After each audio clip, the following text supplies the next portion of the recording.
Buenas tardes, ¿cómo están?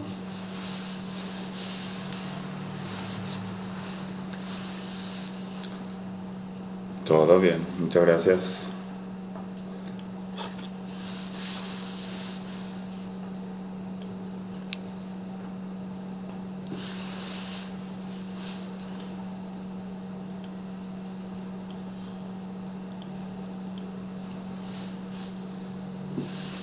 Bien, vamos a continuar entonces con nuestro proceso de la unidad 4 en la clase número 2 sobre las técnicas etnográficas que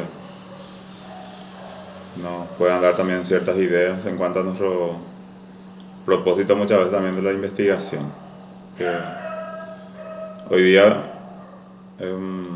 tiene un valor agregado el tema de investigar en cualquiera de las carreras y en nuestros ámbitos de humanidades y más específicamente lo que a usted le corresponde entonces en psicología, también sacar algún provecho de todos estos puntos también que vamos a ir tratando. Entonces, métodos y técnicas de investigación antropológica. Sabemos también que esto tiene, o sea, tenemos la posibilidad de darle otro tipo de contenido o enfoque, no precisamente dentro de la antropología, también en otros campos del saber, como bien dije ya, de psicología. Nosotros habíamos visto un listado de técnicas que hoy vamos a analizar cada uno. Entonces, el primer punto, observación y observación participante. La observación también es creo que es un método también que ustedes pueden aplicar en su carrera o en su trabajo ya profesional. Y la observación participante, que también lo habíamos dicho su definición, que al mismo tiempo que el investigador realiza su trabajo, también convive con la comunidad. La observación también puede ser no participante y lo que hay que ver también ahí el tema de si la parte observada, si se da cuenta o no se da cuenta. También por lo que dijimos, si eso puede modificar o no el comportamiento del objeto de estudio en ese momento. Y todo esto, o sea, todas esas actividades son realizadas en forma directa, la investigación viva, como se dice, una investigación de campo. También recordando entonces que hay otro tipo de investigaciones, como la investigación de laboratorio. O bien puede usar los documentos, una investigación netamente bibliográfica. Acá entonces la función o el propósito del investigador es el hecho de recabar informaciones, aprender, comprender y sistematizar. Y hacer esa relación tan importante y tan difícil muchas veces en el balance así de lo subjetivo y lo objetivo. Y va a aparecer así otro término como sesgos, que también vamos a ver la definición que puede significar en el ámbito de nuestra práctica. Y esto no podemos decir que solamente en una situación se puede aplicar, sino en diferentes ámbitos, en diferentes escenarios, dependiendo siempre también la intención que tiene la persona que realiza su trabajo. Entonces podemos decir que a través de la observación es posible analizar los grupos humanos, considerados en su particularidad, con el fin de describir sus instituciones y sus relaciones funcionales, y estudiar los procesos dinámicos por medio de los cuales cada individuo obra sobre su cultura y viceversa. También nosotros desde la clase sobre cultura venimos diciendo, ahora, el hecho de interpretar, entender y explicar de cómo uno es y también cómo es o cómo son los integrantes de una cultura, lo que la etnografía en ese caso, a partir de la aplicación de ciertas técnicas, quiere establecer. Lo que se quiere contar entonces a los demás es decir, por ejemplo, en esta cultura son así, tienen tales comportamientos. Pero para que yo también pueda decir eso como investigador, necesito de un trabajo bien hecho. Y siempre mencionamos la palabra objetividad. O sea que lo que yo digo se tiene que adecuar a lo que es la realidad. Entonces es como que me desprendo totalmente de mi estado subjetivo y me introduzco en el modo objetivo. Entonces es necesario ser un investigador dinámico, no solamente ahí en el sitio uno tiene que quedarse, sino diferentes ámbitos, diferentes momentos, diferentes escenarios, como para que también la investigación tenga como resultado algo que pueda ser real y pueda ser, así como dijimos también, de carácter objetivo. A ver, Gabriel.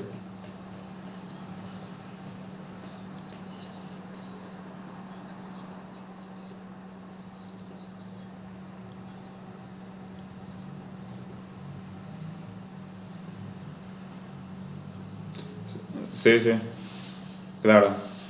En ese caso la objetividad significa que yo soy fiel a la realidad que observo. No introduzco ningún parecer así de carácter subjetivo o personal. En eso consiste.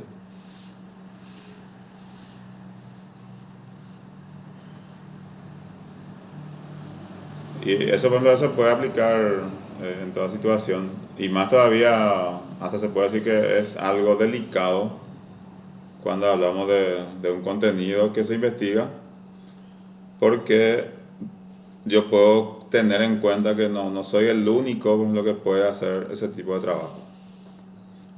Ahí también, dentro de la posibilidad que pueda aparecer otro investigador, y si yo no apliqué la objetividad como tiene que ser, entonces puede echar por tierra lo que he realizado.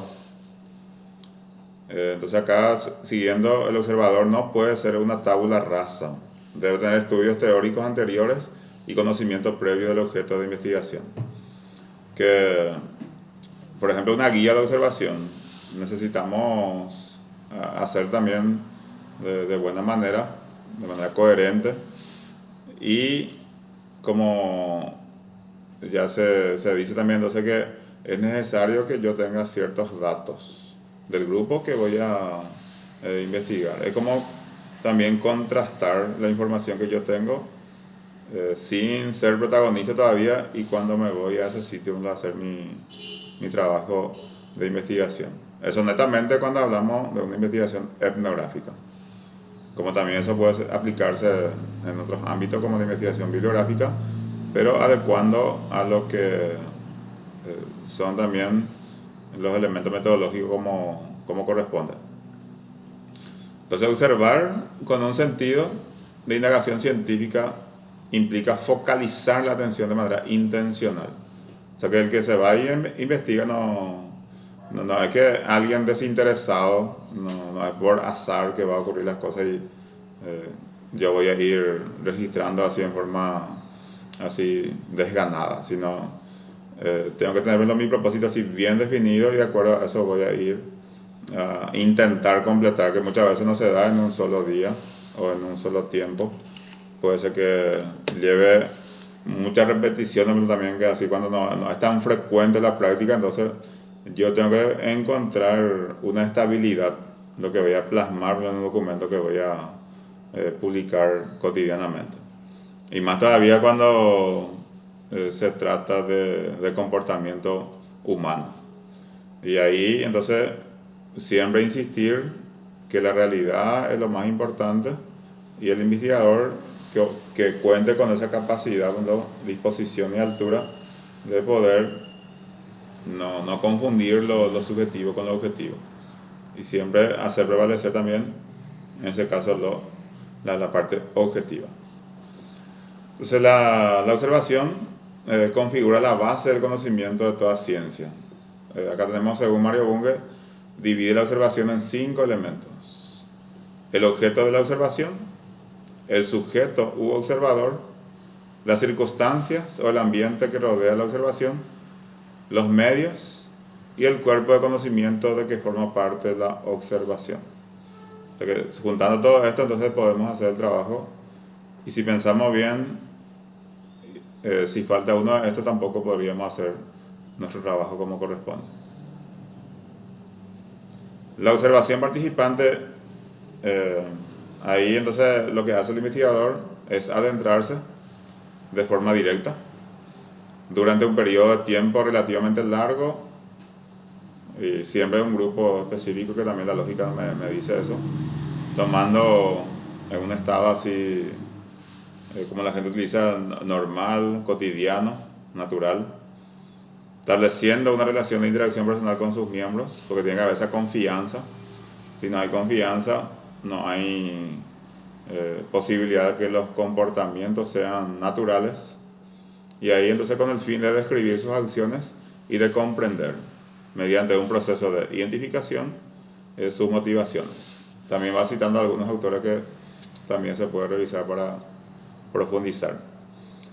Siempre también considerando el ánimo del investigador, que tiene que estar siempre en su mejor momento, porque si vamos a depender también de un humor así muy cambiante, por ejemplo, entonces puede también que eso influya en el momento de escribir, o en el momento de sacar cierta postura, y más todavía cuando hablamos de conclusiones que algunos pueden establecer. Conclusión me refiero a que es como que ya generalizamos una situación que por ahí puede no corresponder. También es importante entender que un etnógrafo tiene que pasar un tiempo importante dentro de su trabajo, porque eso da pie para entender y para observar y para estar seguro de que ese ciclo cuando se ha completado. Hoy, por ejemplo, yo podía ir a empezar una investigación y casualmente veo una actividad que me llama la atención. Entonces, para que yo pueda garantizar a mi lector, a mis lectores, que esa actividad es algo que se hace cada año, entonces como mínimo tengo que alcanzar el siguiente momento, 7 de septiembre por ejemplo, o 6 de septiembre, como para determinar que es algo constante. Y cuando hay más confianza, eso voy a ir consultando con la gente que sabe. Pero para asegurar, entonces me tengo que quedar, o por lo menos irme nuevamente, para ver si realmente eso es lo que se practica o no. Entonces, un ciclo anual completo es la recomendación en los trabajos así de un trabajo etnográfico, y que generalmente vive mucho más tiempo en su trabajo de investigación lo que tiene el respaldo económico, porque hay una intención de publicar un libro, entonces es necesario que se quede por ese tiempo que le permita también completar el trabajo y publicar finalmente. Otras técnicas, tenemos la conversación, la entrevista y guía de entrevista. La conversación se hace en forma directa, es como sentarse y hablar sobre un punto específico. De hecho, que eso va a estar orientado según lo que ha planificado también la parte investigadora o el investigador. La entrevista también sabemos que puede ser de carácter muchas veces no estructurada y otras veces sí estructurada. Y esa guía, o sea, ¿qué contiene? ¿Qué es lo que yo quiero observar o qué quiero, que quiero preguntar? Y eso también es importante que se haga como un plan y ejecutar en la medida también de lo posible. Entonces, ese tema de participar en la vida local significa que los etnógrafos constantemente hablan con la gente y plantean preguntas, pero siempre tratando de no incomodar a los que habitan una cultura determinada, y de acuerdo también a lo que les puedan brindar, porque del mismo modo también va a ir captando quién le puede dar informaciones así que le pueda servir para su propósito, y también que no le cueste tanto eso adquirir, porque como en todo lugar va a haber personas que se da un poquito más, otro que no quiere soltar un poco la información o simplemente no entiende el propósito, entonces puede ser que no no sea la persona indicada como para convertirse en un consultor cultural. Hay también culturas que tienen ya bueno, su integrantes que son asignados o son autorizados para hablar de su cultura. Entonces, lo mismo también cuando hablamos de guía de entrevista, lo que hace el etnógrafo es hablar cara a cara con las personas, les plantea preguntas y escribe su respuesta. En ese caso sí consiente el sujeto que participa de esa investigación. Y son cuestionarios, así que puede ser de manera indirecta, impersonal, y también dentro de un formato que no necesariamente tiene que ser así, pero depende mucho de la escuela también que se ha formado el investigador. Eso en cuanto a conversación, entrevista y guía de entrevista. Después tenemos el método genealógico, o la genealogía, que también ya habíamos comentado un poco. Ahí un poco para estudiar y conocer a los, vamos a decir, esa línea de parentesco que todos tienen, de donde uno desciende. Y se cuenta hasta la quinta generación. Entonces sería tatarabuelo, bisabuelo, abuelo, padre, y en el lugar donde uno se encuentra. Entonces son de 5 pisos. 1, 4, 8, 16, después vaya 32.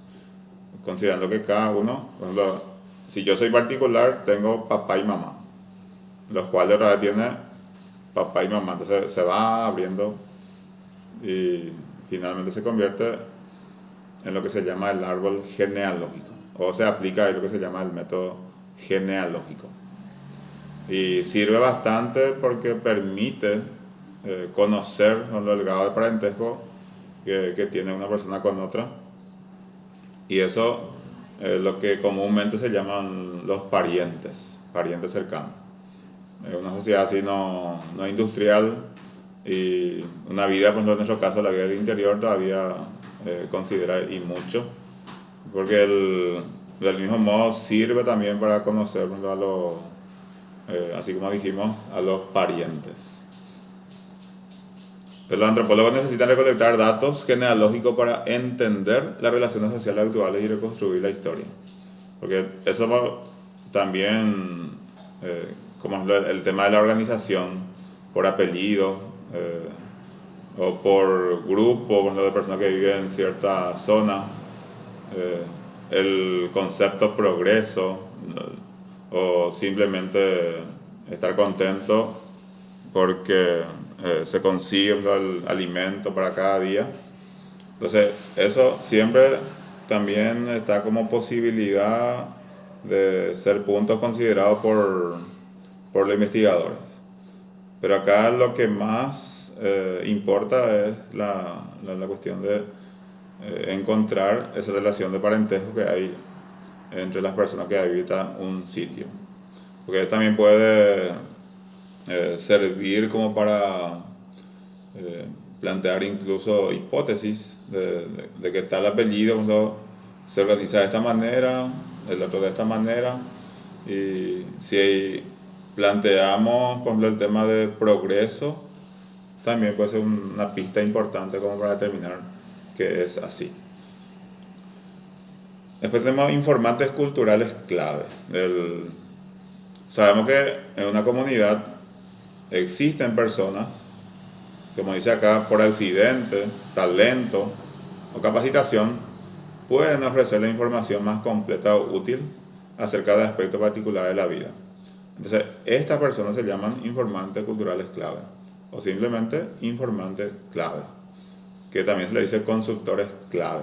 ¿Por qué? Porque cuando llega un investigador, por ejemplo, y si va a hacer en forma abierta su trabajo, va a preguntar con quién puede conversar para que le dé los datos que necesita. Entonces se le va a orientar siempre hacia este informante que le va a brindar esa información. Después tenemos la historia de vida. Si bien eso puede también hacer el investigador, también uno puede aplicarse a su propia existencia. En este caso se va a llamar autobiografía. ¿Qué es lo que se hace en una historia de vida? recoger la experiencia así más significativa de una persona.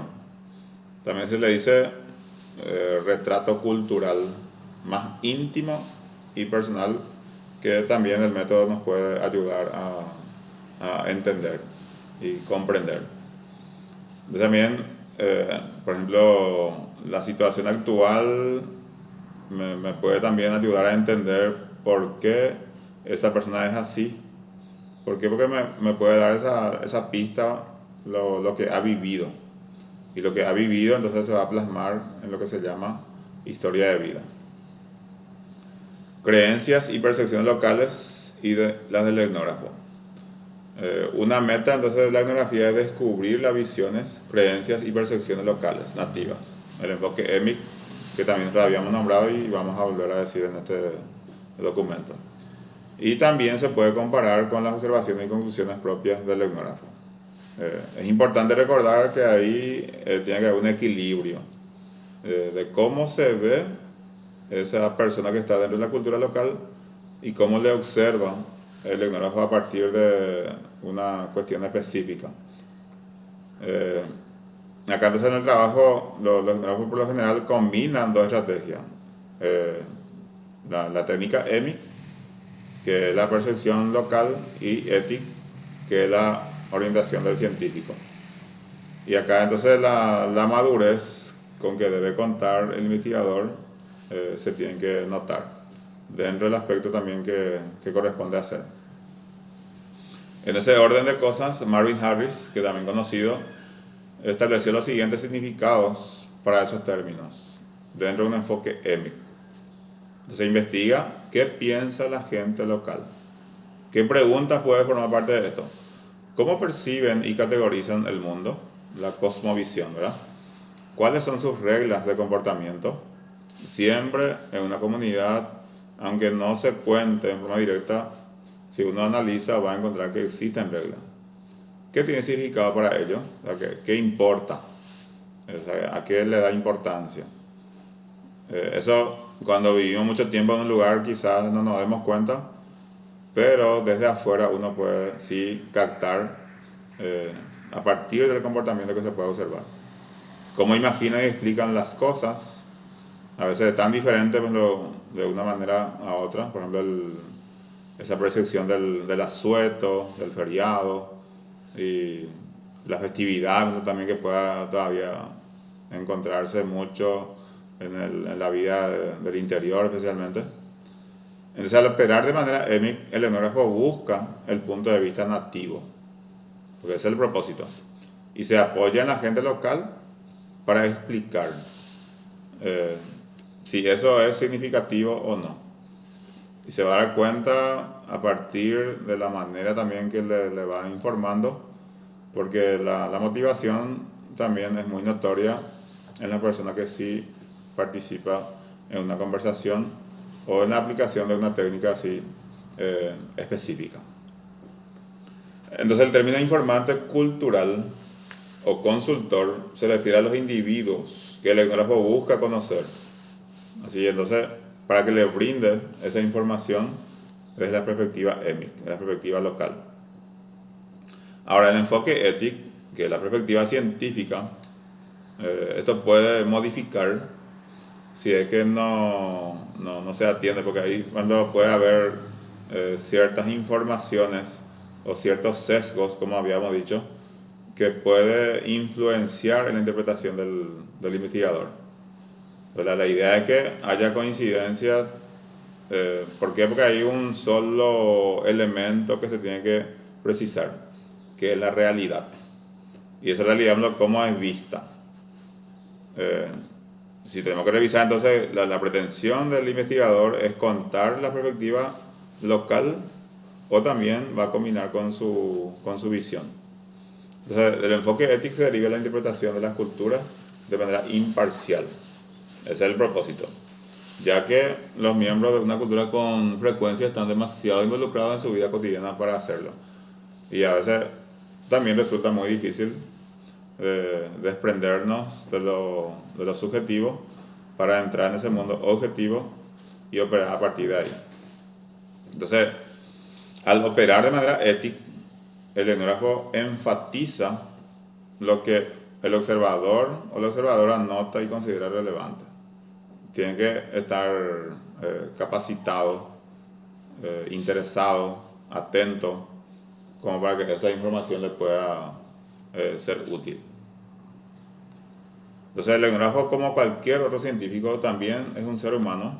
Por esa razón hay una posibilidad, una probabilidad, hay un margen que le impida llegar a la objetividad completa, porque tenemos esa formación que son diferentes y a veces incluso de manera inconsciente eso puede influenciar. Pero con muchas prácticas también se puede ir rompiendo los prejuicios, especialmente cuando hay una intención así bien clara que hacen los trabajos, en este caso los antropólogos, dentro de su función de etnógrafo. Entonces, sí, Gabriel, adelante.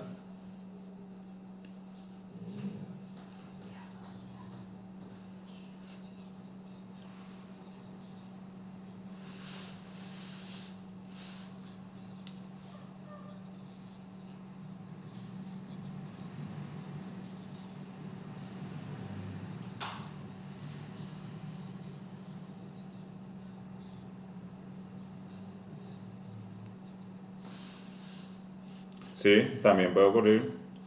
Del mismo modo cuando habitamos, por ejemplo, una cultura, y es que nuestro comentario incluso puede favorecer a la misma que estamos investigando, o contradecir porque simplemente no estamos de acuerdo. Entonces, esa madurez también se tiene que trabajar. Y incluso un autoanálisis de vez en cuando y una mirada también externa preguntándole a otro investigador, el famoso ¿qué le parece? Puede servir como pista o parámetro para que también se pueda mejorar la situación. De hecho que acá lo subjetivo no se tiene que permitir. el- Muchas veces uno puede ser que no nos capte y otras veces sí no hay un trabajo así paralelo para que también se pueda comparar. Pero cuando hay mucho contenido de diferentes investigadores, ahí sí se puede ya hacer las comparaciones. Y la función por ejemplo, de la etnología. Porque la etnografía lo hace el trabajo en forma así específica, pero la etnología lo va a hacer ya en forma comparativa.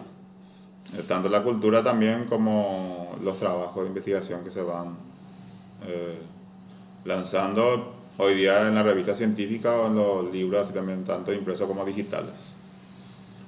Después tenemos la investigación longitudinal, es el estudio a largo plazo de una comunidad, región, sociedad, cultura u otra unidad, por lo general con base en visitas repetidas.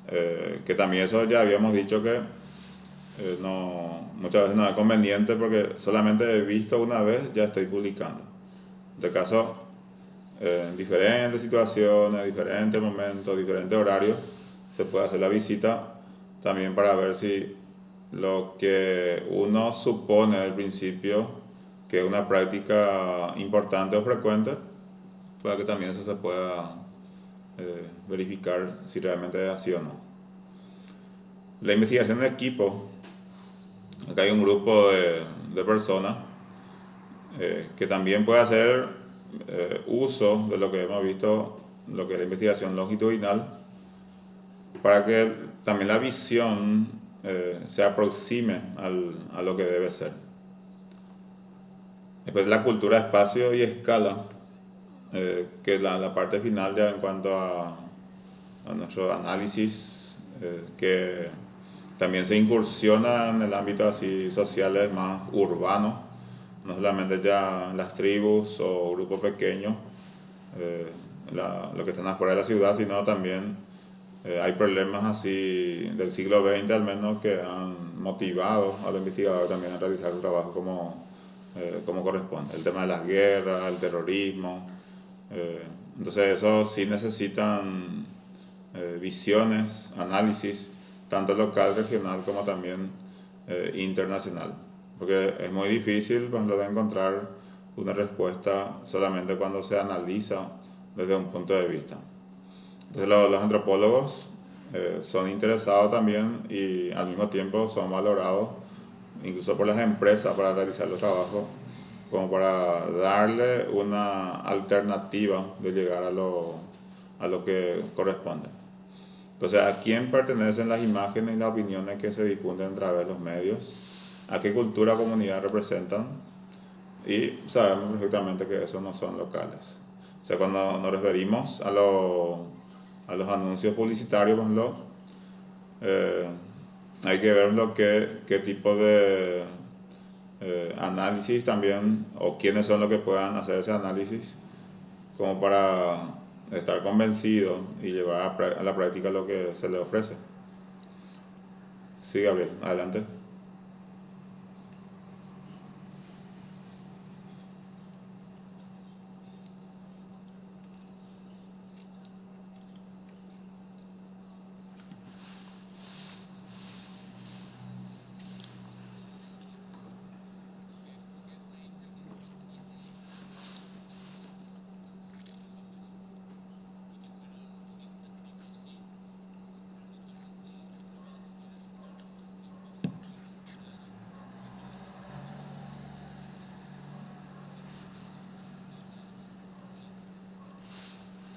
Sí, en ese caso, bueno, ya hay una información que también es producto de una investigación, que es lo que advierte a los demás, que por ahí también pueda tener esa curiosidad. Entonces, hay una advertencia y si están de acuerdo, entonces hacen la prueba. Caso contrario, simplemente se evita. Lo mismo también pasa eso en el tema de, nosotros en algún momento hemos visto los derechos culturales y los derechos humanos, porque hay derechos culturales en los que atentan contra los derechos humanos. Entonces, hay muchos investigadores que simplemente evitan hacer un trabajo de investigación en ese tipo de zonas o situaciones.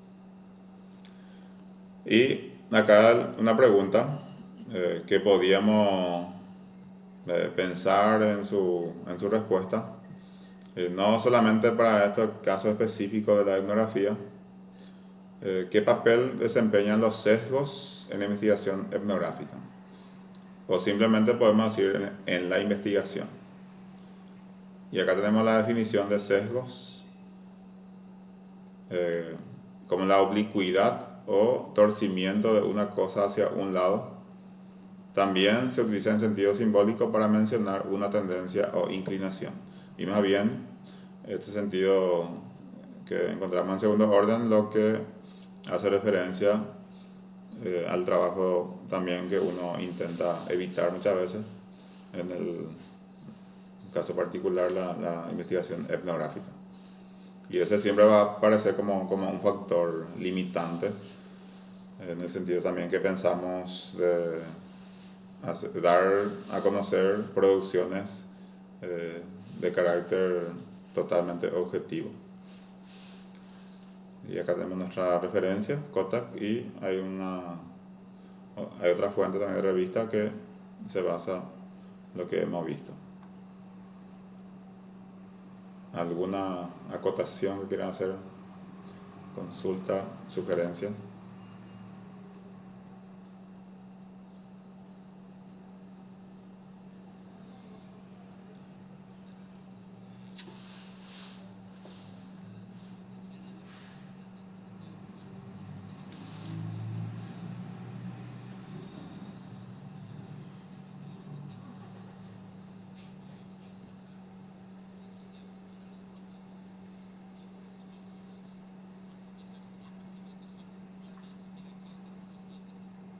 Sí. Y esos son factores, más bien son, la mayoría de los casos son inconscientes, pero de acuerdo a eso uno va actuando.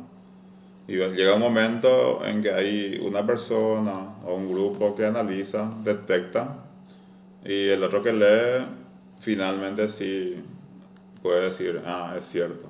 Pero hasta qué punto también ahí puede formar parte del tema de los sesgos, como para aceptar que formamos parte de un proceso así una política también que hace lo comercial, al menos esa idea que finalmente los propósitos finales son la dominación, o esa tendencia por lo que me tengo que volver dependiente, y porque eso es lo que va a favorecer a lo que nos transmiten esa información.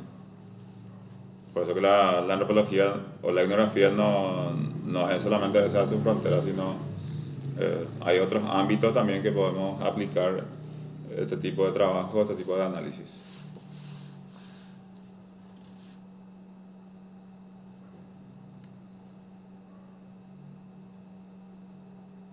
A ver, otra persona que quiera opinar.